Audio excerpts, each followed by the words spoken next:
हाँ, ये प्रश्न एसएससी सीजीएल टीयर 1 9/12/2022 को पूछा गया है। किसी निश्चित दुकान में लाभ क्रय मूल्य का 130% है। यदि क्रय मूल्य में 28% की वृद्धि होती है और विक्रय मूल्य स्थिर रहता है तो निकटतम पूर्ण संख्या में लाभ प्रतिशत क्या है?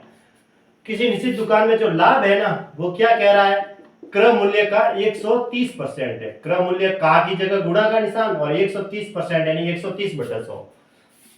तो 100 इंटू 100 गुणा लाभ हो जाएगा, मतलब 100 गुणा लाभ बराबर क्या हो जाएगा?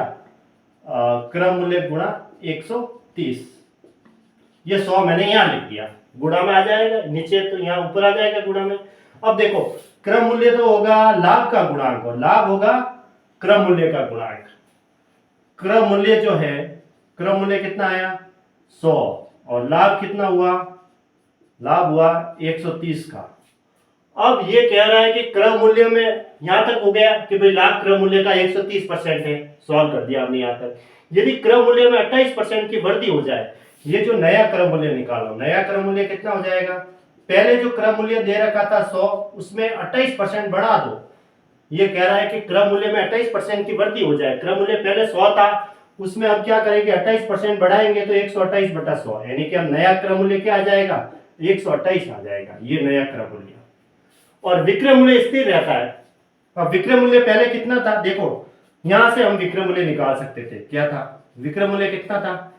खरीदा 100 में और 130 का लाभ हो रहा है, मतलब आप वो 230 में बेची, क्योंकि खरीदी तो 100 में और 130 रुपए का लाभ चाहिए। अगर 100 में खरीदोगे और 130 का प्रॉफिट चाहिए तो 230 में बेचनी होगी, तभी तो प्रॉफिट मिलेगा। यहाँ तो विक्रय मूल्य कितना था? इन दोनों को छोड़ दो, 230, यानी 100 में खरीदोगे और 230 में बेचोगे तभी तो 130 का लाभ होगा। कम में खरीदोगे, ज्यादा में बेचोगे, तब हमें प्रॉफिट होगा।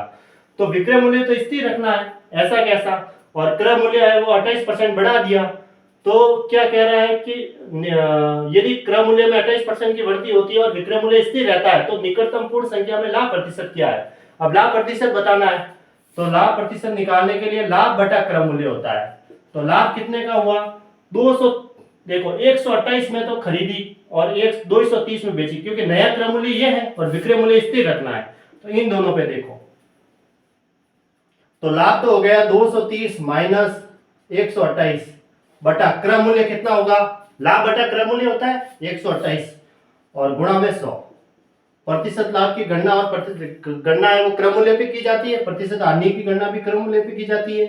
230 में से 128 घटा दो, 10 में से 8 गया 2, और ये कितना हुआ? नहीं है, 10 में से ये हो गया 102 बटा 128 गुणा 100। हाँ, 10 में से 8 गया तो कितना रहा? 2, और 22 में से 12 गया तो 10। 102 बटा 128 गुणा 100। फिर ये कट रहा है, 6 दूनी 12, 4 दूनी 18, 5 दूनी 10, 1। फिर 2 से काट दो, 3 दूनी 6, 2 दूनी 4, ये 50। फिर 2 से कट रहा है, ये 16 बार और ये 25 बार। और 25 को 51 से गुणा कर दो, 2 रहा, 25 5 125 और 2 127 बटा 16। अब इसमें 16 का भाग देंगे तो कितना आ जाएगा?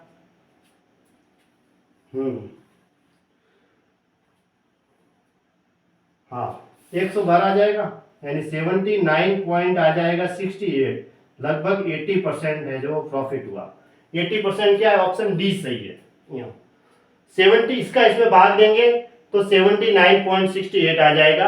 अप्रोक्सीमेट वैल्यू क्या होगी? 0.6 आते ही, 0.5 या उससे ऊपर होते ही एक डिजिट बढ़ा देते हैं, तो 79 प्लस 1 कितना हो जाएगा? 80%। इसका आंसर हो जाएगा।